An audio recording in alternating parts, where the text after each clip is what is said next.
mapapansin. Bakit naman nasisitaw?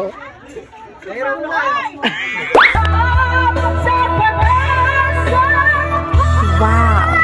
Ring kami. When I see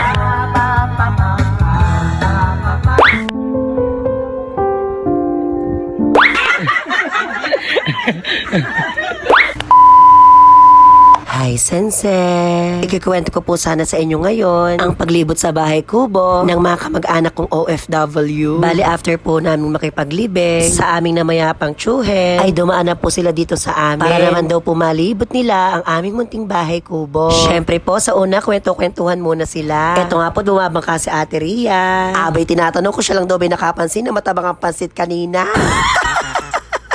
Bago nga po pala tayo magpatuloy, sila nga po pala ang aming mga kamag-anak. Ito pong tito kong nagsasayaw ay mula po sa Adonis Bar, Cavite Branch. Ito nga pong ninong ayan ko, inaaya ang Chang Marcel. Sumayaw daw sila ng hip-hop. Sabi po kasi ng aking ditchi na si SJ Alajera ay magbibigay daw siya ng prize sa pinakamahusay sumayaw mamaya. Aroy!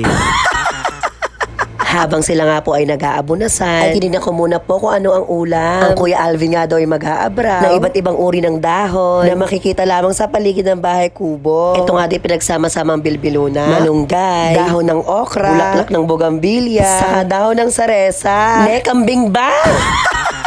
Hello, Chan, kundi si Princess. After kong malaman yung uulamin namin, ay lumabas muna ako sa gilid ng bahay kubo. Dito ngayon natanong ko ang aking mga tsuhen. Eto nga po palang aking dikong sendo. Hinihintay nga daw niya malaglagan sa resa sa bibig niya. Huwag tamad!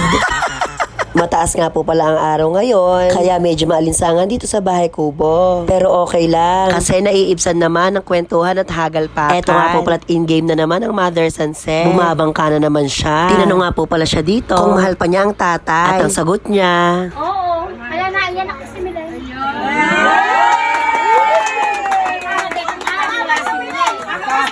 Woy! Cheese, cheese! Bali po pala mga sanse. Karamihan po sa dumating ngayon ay mula pa po talaga sa Cavite. Ang iba ay sa Laguna, ang iba ay taga Mindoro, ang iba ay dyan lang sa San Rafael. At ito nga pong dikong ay taga Valdez Matanda. Tinanong ko nga po pala siya dito. Sabi ko, dikong, ano po ba ang prinsipyo nyo sa buhay? Sabi niya sa akin, sa buhay daw na magulo, piliin daw natin lagi maging kalmado. Habang sa ilalim ng saresa, ay ngumunguya tayo ng matabang na adobo. Cheese whiz! At dahil konti lang po kami ngayon, ay nagsaing lang kami ng pangkalahating bulto. At habang ilan nga po yung naghihintay sa pagkaluto ng ulam, itong aking tita Lisa, na fresh from Laguna, ay mas pinili na lang maging Sleeping Beauty. At pamaya-maya lamang ay naluto na nga ang aming ulam. Kaya nag-prepare na nga ang Mother Sunset. Eto na nga't dumukot na ang tita Olive ng Cavite. Halatang halata na ang ulam ay puro karne. At dahil siya nga daw pinakamalapit sa table, siya na nga daw mag-uumpisa. Lafangan na.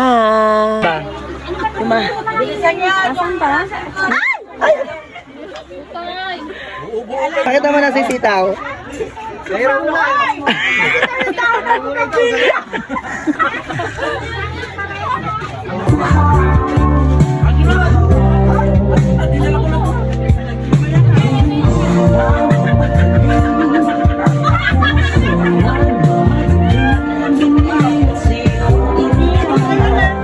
Habang kumakain nga, ay isinet up na rin ang videoking request nila. At after nga namin magsalo-salo sa aming pananghalian, ay pinangunahan ng aking ninong pastor na si Ninong Ayan ang aming meeting para sa aming gaganaping annual family reunion. At nung napukpukan na nga ang lahat, ay pinagpatuloy na namin ang aming kasiyahan. Eto nga't kumana na nga ang aking tito Adonis. At dahil nga host country ang Mother Sunset, ay binilhan niya ang kanyang mga kapatid at pamangkin ng 2 gabarasong bule. Kaya maya-maya lamang ang aking dikong pingol ay sinet up na ang ihawan. At tiyara, nalinis na rin ang bulig ni Kuya Alvin. At para naman sa aming hapunan, ay nililinis na din dito sa likod ng mga tilapyang iihaw. At pagbalik ko nga sa harapan, ay iniihaw na nga ang aming pulutan. Wow! Statue of Liberty! Cheese roll! At habang iniihaw nga ang syulutan, mina nga ay nagkantahan.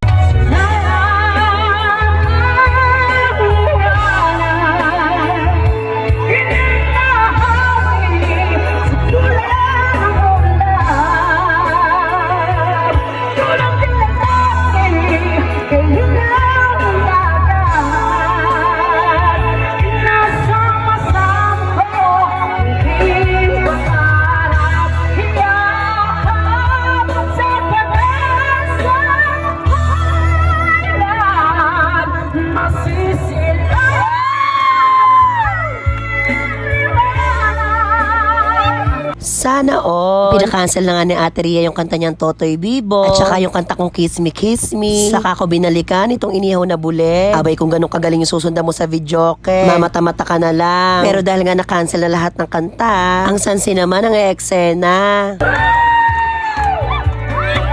got someone waiting for me.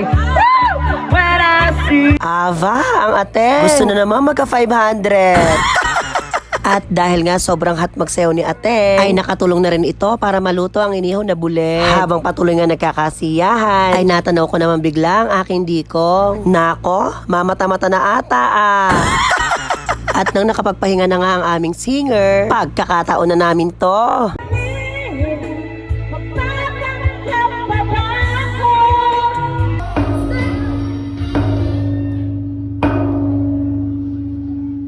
naghudyat ang ating punong hurado. Ay nago. At syempre, hindi mawawala ang request nyo sa akin. Napagpakla ang umihi, kinakalan muna ang tali, pagkatapos ng umihi, itatali niya ulit. Na naman ang buwan, nabilugan ang buwan, ilabas na ang kalukuhan. Ay, huwag nyo na, abibigilang naman, sige na, sige na, ang tuyong yun, lalabas nila. Bilog na naman ang buwan. Mga kaibigan, palakpakan po natin ang diriwang ng kanyang karawan ngayong araw. Ang ating konsihal ng barangay sa Davao, Dasilo, Zal de Guzman. Let's give it a big round of applause! At nung nagising na nga ang aking titang Sleeping Beauty, sobrang taas na ng kanyang energy. Showdown nyo na yan!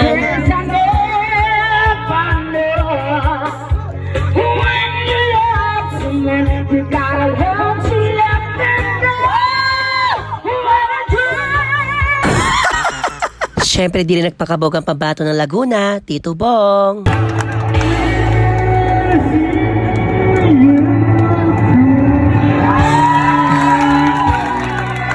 Siyempre ang pambato ng Valdez Matanda, Dikong Sendo.